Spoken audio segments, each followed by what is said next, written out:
Hi guys, welcome to my channel avenue C3। तो basically आज thumbnail देख के आप लोगों को पता चल ही चुका है आज का क्या टॉपिक है। आज का जो टॉपिक है बेसिकली जो न्यू सेलर बनना चाहते, ई कॉमर्स इंडस्ट्री में आना चाहते, उन लोगों के लिए वीडियो। क्योंकि मैंने जब स्टार्ट किया था मैंने तब बहुत यूट्यूब में सर्चेस की थी क्या ई कॉमर्स में आने के लिए क्या क्या चाहिए, क्या क्या डॉक्यूमेंट चाहिए, कितना इन्वेस्टमेंट मिनिमम आप लोगों को चाहिए। ठीक है, तब मैंने बहुत से यूट्यूबर का वीडियो देखा है। तब उन लोगों ने बताया था कि आप लोगों को जीएसटी चाहिए होता है, करंट अकाउंट चाहिए होता है और ट्रेडमार्क चाहिए होता है। तब मैंने जब ये सब सोचा था ना, तब मुझको ऐसा लगा कि पहले मैंने उस पार्टिकुलर जो डॉक्यूमेंट है उस डॉक्यूमेंट बनाने के लिए क्या क्या चाहिए इसके लिए सर्च करने लगा था। जीएसटी के लिए क्या चाहिए, जीएसटी कैसे मैं बनाऊँ, इन सारी चीज़ों के लिए मैं सर्चेस वगैरह क्या करता था। उसके बाद करंट अकाउंट, तो करंट अकाउंट में आप लोगों को अगर करंट अकाउंट बनाने जाओगे तो आपको मिनिमम 5000 आपको मेंटेन करना होगा। अगर आपके पास सेविंग अकाउंट है तो उसमें कोई मेंटेनेंस कोई चार्जेस देने नहीं होता है, लेकिन अगर करंट अकाउंट आप लोग बनाओगे तो उसमें 5000 रुपीज़ जो जैसे आप बनाओगे 5000 या 10000 तो उसको आपको मेंटेन करना होगा। तो वो जो आपने अमाउंट देके जो बैंक अकाउंट बनाया है तो उस पर्टिकुलर अमाउंट ही आपके लिए इन्वेस्टमेंट ही है, तो करंट अकाउंट के लिए। उसके बाद आपको जो बोला गया है कि जीएसटी, देखो अगर आप 18 साल से ऊपर हो तभी आप जीएसटी बना सकते हो, तभी बेसिकली आप सेल कर सकते हो ऑनलाइन ई कॉमर्स प्लेटफॉर्म में। तो अगर आप जीएसटी बनाने जाओगे, अगर आप खुद से बनाओगे तो फ्री ऑफ कॉस्ट है। ठीक है, अगर किसी पर्टिकुलर सीए से बनाओगे तो मिनिमम आपको 1000 रुपी तो चार्ज करेगा ही करेगा। और जीएसटी जो होता है बेसिकली जीएसटी एक बच्चे जैसा होता है। ठीक है, अगर मान लो आप एक बार महीने में किसी डेट में, अगर मान लो आप महीने 1 से लेकर 30 तक इस महीने आपने जीएसटी बना दिया, अगले महीने से आपको जीएसटी फाइल करना होगा। और जीएसटी थोड़ा कॉम्प्लिकेटेड होता है उसको फाइल करना, हर कोई उसको फाइल करे यूट्यूब देख के उतना आसान नहीं है जीएसटी। अगर आप जीएसटी से सेल करोगे तब तो और भी कठिन हो जाएगा। ठीक है, तो इसलिए जो अगर आपको फाइलिंग करना है तो इसके लिए अगर पर्टिकुलर आपको एक सीए तो हायर करना ही होगा जो आपको फाइलिंग करके दे। नील जीएसटी मिनिमम आपको अगर फाइल करके देगा, नील जीएसटी बहुत ही आसान है, उसकी कोई प्रॉब्लम नहीं, नील जीएसटी बहुत आसान है। अगर आप सेल करते हो तो उसके लिए अगर किसी एक सीए को हायर करोगे तो मिनिमम आपको 500 तो लेगा ही लेगा। पहले जब आप स्टार्ट करोगे, जितना एकदम से आपका तो ऑर्डर बढ़ नहीं जाएगा, पहले जब स्टार्ट करोगे महीने में अगर 100 भी ऑर्डर आए तो उसके लिए जो सीए है आपको 500 तो रुपीज़ लेगा। तो हर महीने आपको जीएसटी के लिए 500 रुपीज़ देना पड़ेगा। और जो करंट अकाउंट उसके लिए 5000 रुपीज़, आपको करंट अकाउंट बनाने के लिए आपको 5000 रुपीज़ चाहिए। तो कितना हो गया 5000, और बनाने के लिए जीएसटी अगर किसी एक से बनाओगे तो 1000, तो आपका चला गया 6000। उसके बाद अगर ट्रेडमार्क बनाने के लिए बोलता है तो ट्रेडमार्क अगर बनाने जाओगे, ट्रेडमार्क की गवर्नमेंट जो फ़ीस है वो 4500 है।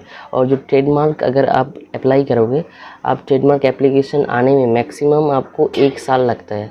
उसमें बहुत सी मतलब प्रॉब्लम भी होता है। अगर आप ऐसा कोई नाम चॉइस करते हो जिसको किसी और जो सेलर है उस नाम से बनाया है, बहुत सी ट्रेडमार्क के बहुत सी क्राइटेरिया होती है बनाने की। आप लोग अगर समझने जाओगे तो एक और कॉम्प्लिकेटेड और एक अलग से वीडियो बनाना पड़ेगा ट्रेडमार्क और जीएसटी को लेके।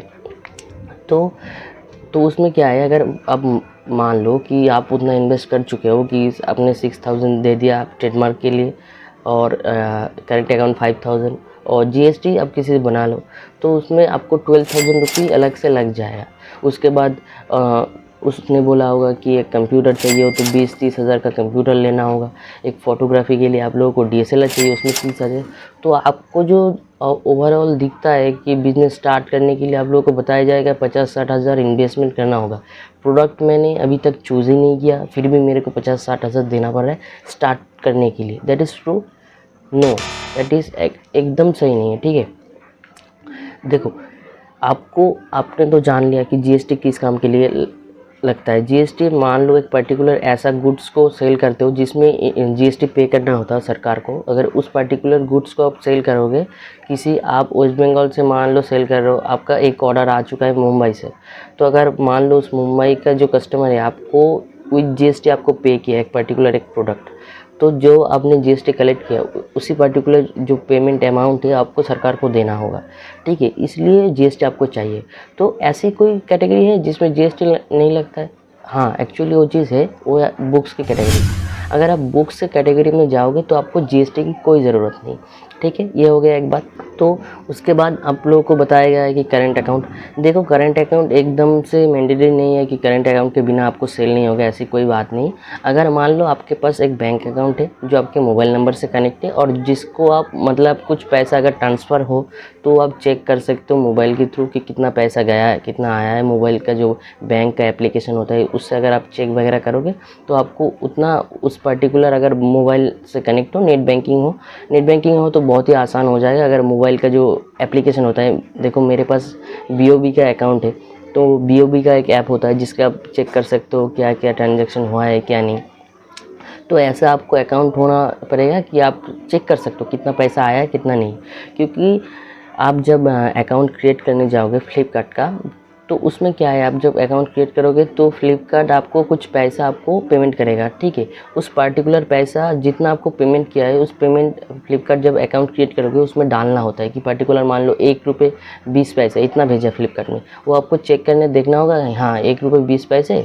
तो उधर आप अकाउंट जब क्रिएट करोगे तो उसमें देना पड़ता है कि इतना रुपये आया है, तो आपका उस वेरिफिकेशन हो जाएगा। तो उसके लिए करंट अकाउंट भी मैंडेटरी नहीं है। अगर मैं बोलूँगा, अगर आप स्टार्ट करना चाहते हो, आप जीएसटी में मत इन्वेस्ट कीजिए क्योंकि जीएसटी थोड़ा कॉम्प्लिकेटेड होता है। उसके बाद करंट अकाउंट, उसमें मत इन्वेस्ट कीजिए। और ट्रेडमार्क तो छोड़ दीजिए। ट्रेडमार्क कब बनाना पड़ेगा आपको, क्योंकि देखो आप पहला न्यू सेलर हो, आपको ई कॉमर्स का कुछ पता नहीं है। अगर आप फ्लिपकार्ट का सेलर डैशबोर्ड का ओपन करोगे या अमेज़ॉन का, तो उसमें इतना सारा ऑप्शन है ना, आप घबरा जाओगे कि इतना ऑप्शन इसमें क्या है, इसमें क्या है, बहुत सी चीज़ें। तो मैं आप लोगों को ये बोलूँगा कि पहले आप लोग विदाउट जीएसटी बुक को सेल कीजिए। आपके पास मोबाइल है, आपका आधा इन्वेस्टमेंट उधर ही हो चुका है। उसके बाद क्या चाहिए आपको, मिनिमम 5000 रुपीज़ किसी जगह से आप एडजस्ट कर लो या अपने सेविंग से 5000 रुपीज़ ले लो। उसके बाद आप फ्लिपकार्ट या अमेज़ॉन का अकाउंट क्रिएट करो। उसके बाद क्या होता है, अकाउंट क्रिएट करने के बाद फ्लिपकार्ट और अमेज़ॉन आपको रिकमेंड करेगा कि पार्टिकुलर इस बुक को सेल करो। मैं बुक क्यों बोल रहा हूँ, आपको जीएसटी में कोई जीएसटी बनाने की कोई ज़रूरत नहीं, क्योंकि आप ई कॉमर्स में बुक 1 महीने या 2 महीने सेल करो। क्या है, अगर आप सेल करोगे तो आपको पता चल जाए कि आपको कितना पैसा आ रहा है कितना नहीं। फ्लिपकार्ट अमेज़ॉन आपसे ज़्यादा तो नहीं काट रहा है। अगर मान लो 1-2 महीने आपने सेल किया, उससे कुछ कस्टमर रिटर्न आया है तो उसको आप एसपीएफ क्लाइम करो। मतलब क्या है, फ्लिपकार्ट और अमेज़ॉन आपको कुछ पैसा दे देगा कि उस कस्टमर रिटर्न ने कुछ फ्रॉड किया है, एक बुक लेके कुछ अलग बुक दे दिया है, कुछ आपको पैकिंग मटेरियल का जो कॉस्टिंग है वो लॉस हो गए। तो 1-2 महीने आप जब सेल करोगे तो आपको पता चल जाएगा क्या इसमें आप सेल कर सकते हो, आपके पास उतना कैपेबिलिटी है कि आप सेल कर सकते हो, उस पर्टिकुलर इन्वेस्टमेंट लेके ई कॉमर्स में आ सकते हो। तो आपको पता चल जाएगा 2 महीने में कि हाँ मैं इसको प्रॉफिट कमा सकता हूँ, उतना ज़्यादा आपको रिटर्न नहीं आया है। आप पैकिंग मटेरियल उसको ध्यान देगा, पैकिंग मटेरियल का कहाँ से सोर्स करती है, पहले उस सब चीज़ को आपको पता चलना चाहिए कि आप किसी पर्टिकुलर प्रोडक्ट सोर्स करके ले आए हो। तो उसमें बहुत ज़्यादा इन्वेस्टमेंट आ जाएगा, आपको नॉलेज नहीं है कैसे क्या करोगे, तो उसमें आपको खर्चा भी ज़्यादा आ जाएगा। आप इन्वेस्ट कर दियो, पर्टिकुलर बुक्स ले आए, पर्टिकुलर बहुत सी चीज़ें ले आए, पैकिंग मटेरियल, उसमें आपका अगर एक भी ऑर्डर नहीं आया तो आपको लॉस हो जाएगा। तो इसलिए मैं बोलूँगा आप विदाउट जीएसटी बुक सेल कीजिए 1-2 महीने, मेरे हिसाब से ये मैं रिकमेंड करूँगा, ठीक है। उसके बाद क्या है, आप अकाउंट क्रिएट कर लोगे तो फ्लिपकार्ट रिकमेंड करेगा कि पर्टिकुलर इस बुक को बेचो। तो पर्टिकुलर उस बुक को आप इंडिया मार्ट में जाके सर्च करो कि उस पर्टिकुलर बुक का होलसेल रेट में क्या प्राइस है। उसके बाद आप होलसेलर से कांटेक्ट करो। उसके बाद आप, मैं जैसे बताया आपको 5000 रुपीज़, क्या करोगे आप होलसेलर से कांटेक्ट कीजिएगा। उसके बाद ऐसा कोई सप्लायर हो जिससे आप 20-30 प्रोडक्ट ले सकते हो, वो दे देगा 20-30 प्रोडक्ट। ऐसा कोई, बहुत सी सप्लायर आई बोलेगा नहीं आपको पूरा कार्टून लेके लेना पड़ेगा, ऐसा बताएगा कि आपको 100 पीस 1000 पीस लेना पड़ेगा। आप बहुत से होलसेलर से पूछोगे तो वो होलसेलर 20-30 पीस भी दे देगा आपको बुक्स, ठीक है, 20-30 पीस हो जाएगा। अगर आपके आजू बाजू में कोई सप्लायर है तो उससे जाकर कांटेक्ट कीजिए पर्टिकुलर ये बुक्स है कि नहीं, ठीक है।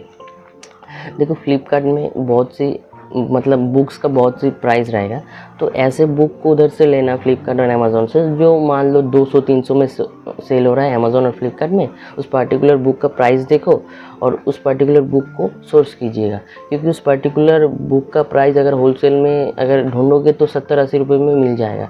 मैं बोलूँगा 80 80 रुपये का जो बुक है आप 30 पीस लेके आओ, ठीक है। तो जो 30 पीस आप लेके आओगे उसके बाद आपको कहाँ खर्चा करना होगा, आप अमेज़ॉन में जाके फ्लिपकार्ट का और अमेज़ॉन का पॉली बैग खरीदो। वो 200 रुपये में 400 रुपये आप इन्वेस्ट करोगे, फ्लिपकार्ट का 100 पीस आ जाएगा, अमेज़ॉन का भी 100 पीस आ जाएगा, उसमें इन्वेस्ट कर दिया। उसके बाद आपको प्रिंटर खरीदना है, प्रिंट कर लेंगे नहीं, प्रिंटर भी मत खरीदेगा, क्योंकि देखो मैंने जब प्रिंटर ख़रीदा था वो भी 2500 का प्रिंटर ख़रीदा था। तो उससे पहले मैं क्या करता था, एक दो जब ऑर्डर आना स्टार्ट हो गया था मैंने, तो मैं प्रिंट मेल पे भेजता था, व्हाट्सएप पे भेजता था, उस पर्टिकुलर जो मेरे पास जो साइबर कैफे है उनको भेजता था, वो मुझको प्रिंट करके दे देता। तो 5 रुपये पर प्रिंट मुझसे, तो सब कुछ मैं कॉस्ट करके मैं 30-40 रुपये पर्टिकुलर उस बुक से प्रॉफिट में कमा रहा था।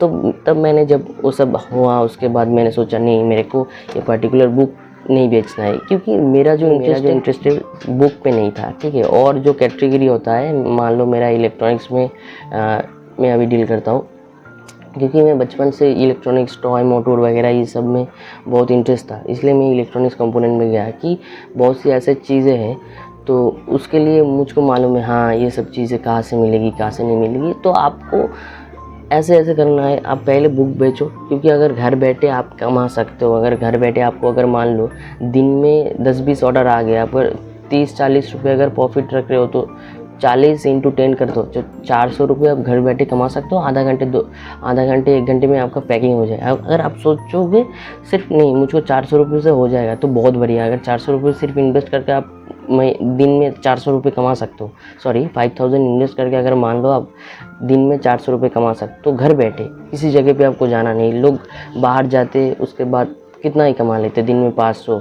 अगर आप थोड़ा और भी घुस जाओगे तो आप और भी ज़्यादा कमा सकते हो। आपको अगर लगेगा हाँ मैं इसमें इन्वेस्ट करूँगा तो मुझको और देगा ये प्लेटफॉर्म, तब आप लोन भी लेने की हिम्मत रखोगे। पहले आप लोन लेके जीएसटी बना दोगे, ट्रेडमार्क बना लिया, बहुत सी चीज़ें आपने कर लिया, उसके बाद आपको एक भी ऑर्डर नहीं आया तो उससे कुछ फ़ायदा नहीं है।